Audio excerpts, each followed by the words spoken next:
가까이 왔다. 회개하고 복음을 믿어라. 할렐루야.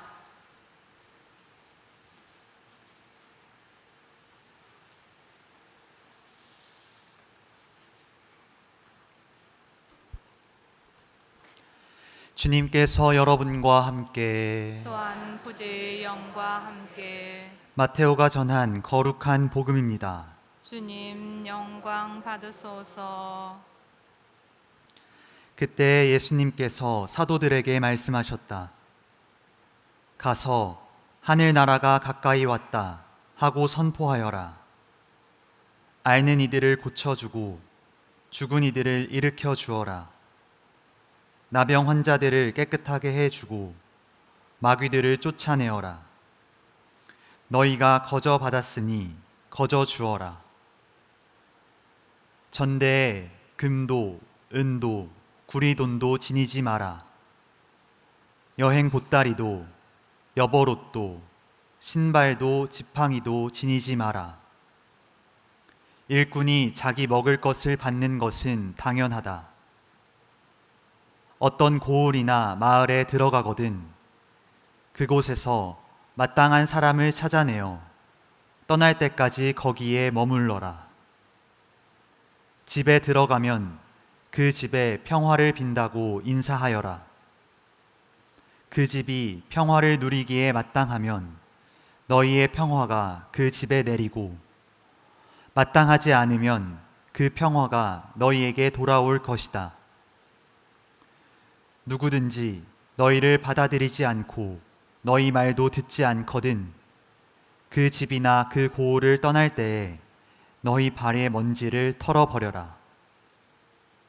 내가 진실로 너희에게 말한다. 심판 날에는 소돔과 고모라 땅이 그 고을보다 견디기 쉬울 것이다. 주님의 말씀입니다. 그리스도님 찬미합니다.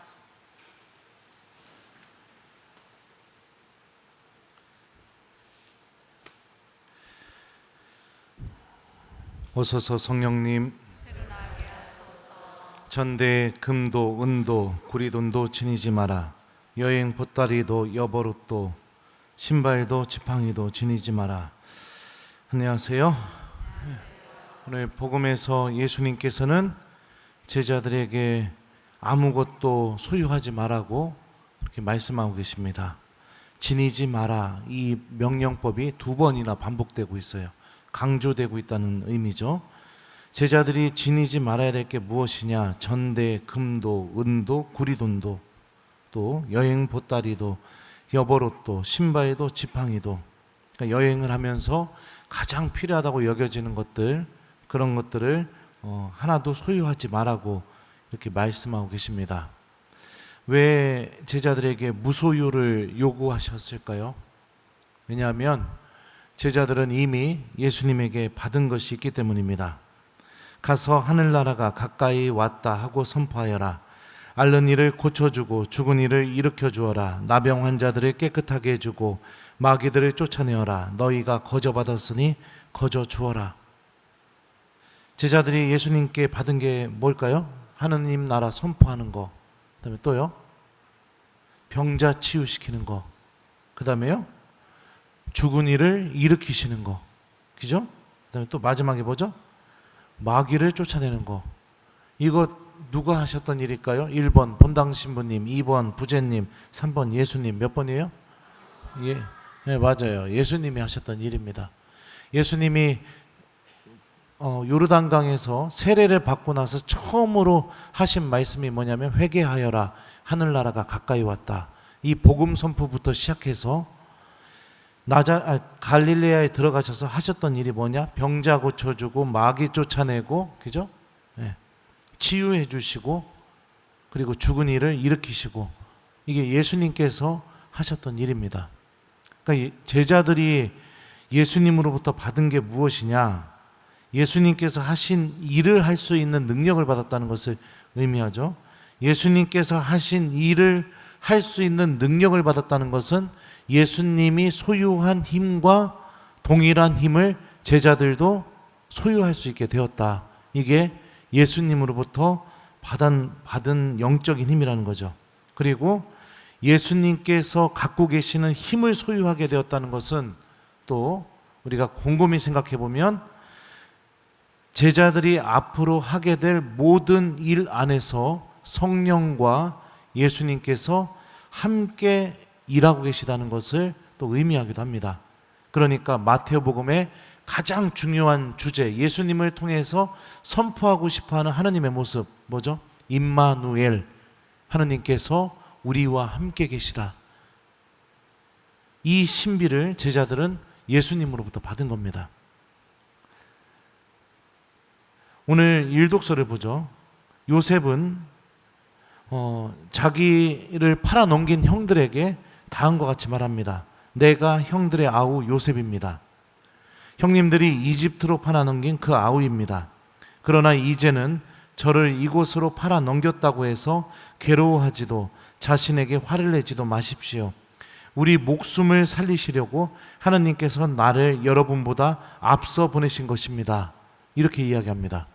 형들이 시기 질투해서 옷 뺏겨가지고선 상인들한테 팔아넘겼습니다. 형들이 악을 저지른 사건이죠. 그런데 요셉은 어떻게 고백하느냐? 형들이 자기에게 죄를 저지르고 악을 고백한 사건이 어떤 열매를 맺게 되었느냐? 여러분 모두를 살리기 위해서 하느님께서 나를 이집트로 보내신 일이라고 다시 해석하고 있습니다. 마치 이런 요셉의 고백을 들어보면 로마서에 나오는 바오로 사도의 고백이 생각이 납니다. 하느님을 사랑하는 이들, 그분의 계획에 따라 부르심을 받은 이들에게는 모든 것이 함께 작용하여 선을 이룬다는 것을 우리는 압니다.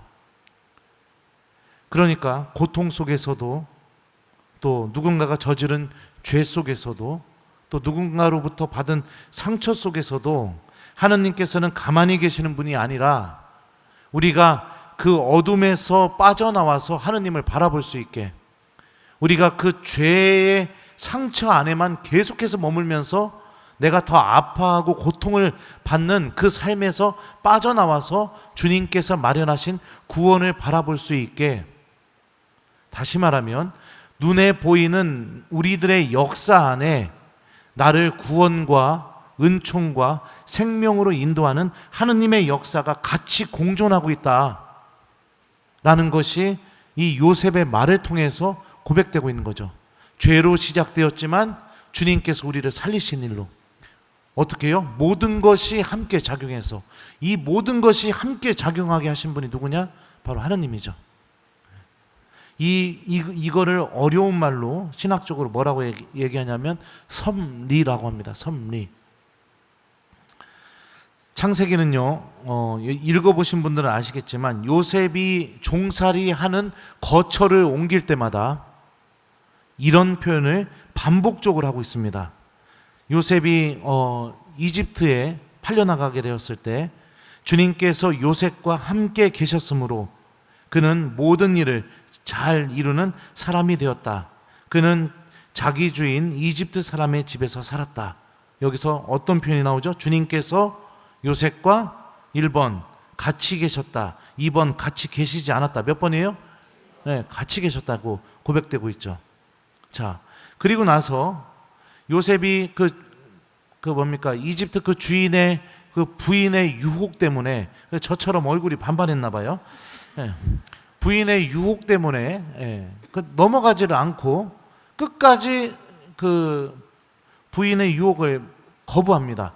그러니까 어떤 일이 벌어지느냐? 그 부인이 모함해가지고 감옥에 갇히게 돼요. 자, 두 번째 또 고통이 시작되게 되죠. 자, 그때 또 창세기 저자는 어떻게 표현하느냐? 그러나 주님께서는 요셉과 함께 계시면서 그에게 자비를 베푸시어 전옥의 눈에 들게 해주셨다. 전옥의 눈에 들게 되었다는 것은 감옥을 관리하는 관리를 의미합니다. 자, 여기서도 고백되고 있습니다. 자, 하느님은 1번 요셉과 함께 계셨다, 2번 같이 계시지 않았다. 몇 번이에요? 함께 계시다고 고백하고 있죠. 자, 그리고 나서 파라오가 꿈을 꾸게 되게 됐을 때 그 꿈을 해석하는 그런 일들이 벌어지게 됩니다. 그때도 어떻게 표현이 되고 있느냐? 전옥은 요셉의 손에 맡긴 것에 대해서는 아무런 간섭도 하지 않았다. 주님께서 요셉과 함께 계셨으며 그가 하는 일마다 주님께서 잘 이루어 주셨기 때문이다. 자, 여기서도 또 이야기가 됩니다. 자, 하느님은 1번 요셉과 함께 계셨다. 2번 요셉과 함께 있지 않았다. 몇 번이에요? 같이 계셨다고. 계속해서 지금 고통 속에, 감옥에 갇혔을 때, 종살이 할 때 주님께서 요셉을 떠나지 않고 요셉과 계속 같이 계셨다. 성경 전체가 고백하고 있는 하느님의 일관된 모습, 임마누엘, 우리와 함께 계신 하느님, 그 모습이 이 요셉의 삶을 통해서 고백되고 있죠. 하나를 가지고 있으면 우리 마음은 그 하나만을 향하게 됩니다. 그 하나만 생각하게 돼요. 내가 값진 것 하나를 소유하고 있으면요, 그걸 자랑하고 싶고, 그걸 다른 사람들한테 보여주고 싶고, 그걸 내가 가지고 다니고 싶고, 그거를 또 부서지지 않게 애지중지하게 내가 보관하고 싶고, 그런 마음이 들어요. 그런데 그 값진 것과 아주 비슷하게 소중한 것이 하나가 더 생기게 되고, 또 하나가 또 더 생기게 되고, 그렇게 되면 어떻게 되느냐? 우리 마음이 갈라지기 시작하게 됩니다. 처음에 내가 정말로 소중하다고 여겼던 그것을 바라보지 못하게 돼요. 계속해서 마음이 갈라지기 때문이죠. 우리가 믿음 안에서 소유해야 할 것이 무엇이냐? 정말로 소유해야 할 아주 중요한 사실, 그게 무엇이냐? 오늘 복음과 독서를 통해서 일괄되게 고백되고 있는 이 말씀의 논리, 뭐죠? 하느님께서 우리와 함께 계시다. 이 사실을 우리가 믿음을 통해서 소유하는 사람이 되어야 됩니다. 제자들을 예수님이 무소유로 보낼 수 있었던 이유가 뭐냐? 예수님이 그들과 함께 계시기 때문입니다. 그들이 이 믿음만 소유하고 있으면 예수님께서 하셨던 일을 할 수 있기 때문입니다. 요셉이 고통 속에서도 하느님께서 나를 여러분들 다 살리려고 이곳에 먼저 보내셨습니다. 이렇게 고백했던 결정적인 이유가 뭐냐? 하느님께서 요셉과 함께 계셨기 때문입니다. 이거를 내가 믿음으로 받아들이게 되면 우리는 어떤 곳을 가든 어디에 있든 주님께서 나를 구원으로 인도하고 계시다는 것을 바라볼 줄 아는 신앙인이 됩니다. 마치 다윗이 뭐라고 하죠? 그 시편 23편 보면요, 야훼 나의 목자, 아쉬울 것 없어라. 파란 풀밭에 이 몸 뉘어 주시고, 그 시편에서 이야기되는 것처럼 내가 죽음의 골짜기를 간다 하더라도 주님께서 나와 함께 계셔 주시니 나는 그 두려울 것이 없다, 이렇게 고백하는 것처럼 내가 어디에 있든지 간에 하느님이 나와 함께 계시다는 이 믿음을 소유하게 되면 우리 교우 여러분들, 하느님 나라를 바라볼 수 있는 신앙인이 될 수 있습니다. 복잡한 마음, 갈라진 마음, 갈등을 겪고 있는 마음, 용서하지 못하는 마음, 자꾸만 미사에 오기 싫은 마음, 내 마음 안에서 이런 마음들이 요동치고 있다면 아마도 여러분들의 마음은 너무나 소유한 것이 많이 있기 때문입니다.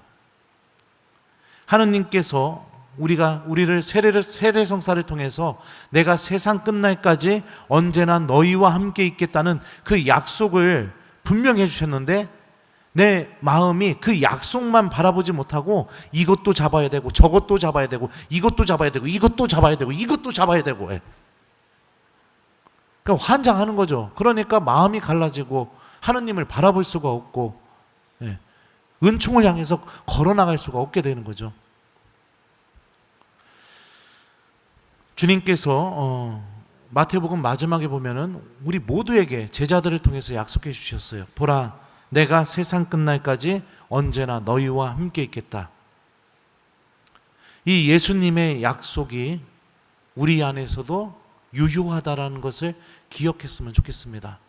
마음의 다이어트를 좀 하세요. 믿음의 다이어트를 좀 했으면 좋겠습니다. 기도가 안 되고 미사에 오기 싫고 용서하기 싫고 자꾸만 내가 하느님과 함께하기 싫어지고, 그게 뭐냐?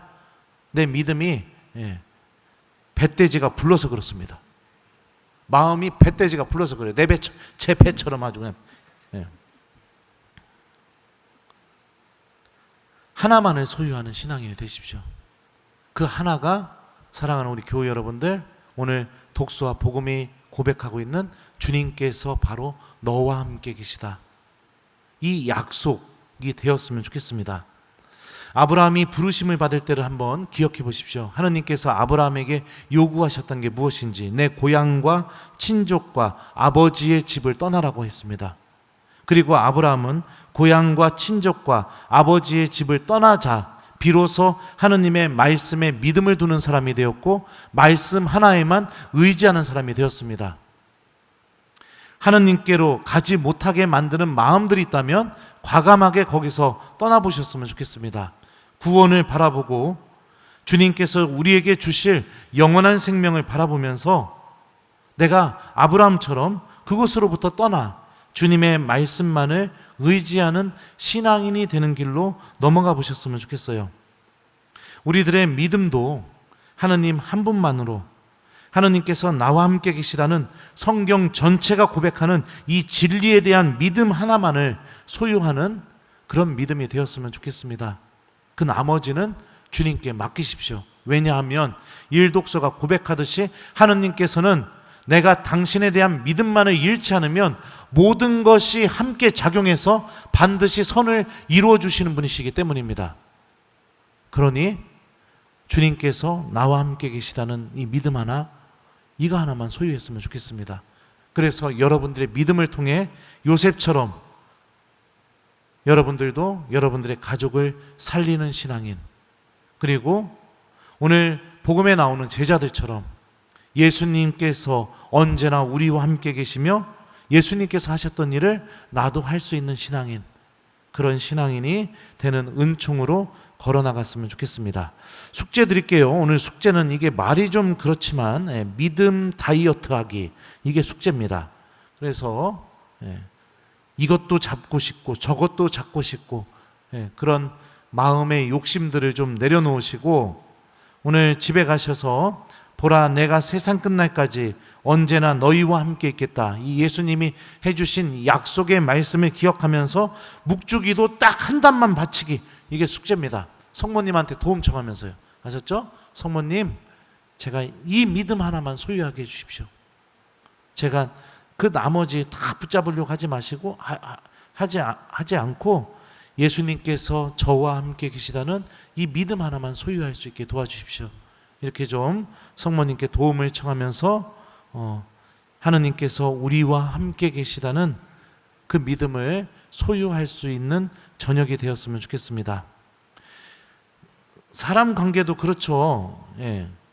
자꾸 또 이게 문제예요. 우리 자매님들 생각해봐요. 형제님이 나도 좋아하고 저 여자도 좋아하고 저 여자도 좋아하면은 기분이 좋습니까? 안 좋습니까?